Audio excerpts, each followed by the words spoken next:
কি বলছিলি তুই? তুই নাবেদ খানের ছেলে? তুই মুহূর্ত দিলে এমন মেয়ে ভাইসা যায়? আজকে তোরে ভাষায় দিব।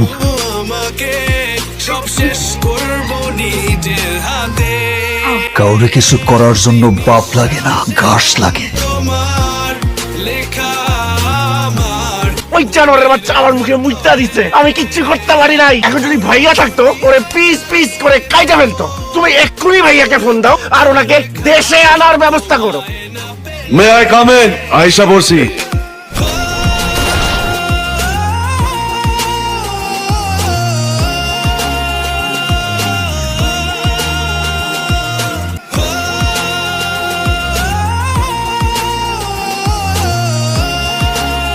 এক্সকিউজ মি স্যার, এটা হসপিটাল, এখানে স্মোক করা যাবে না।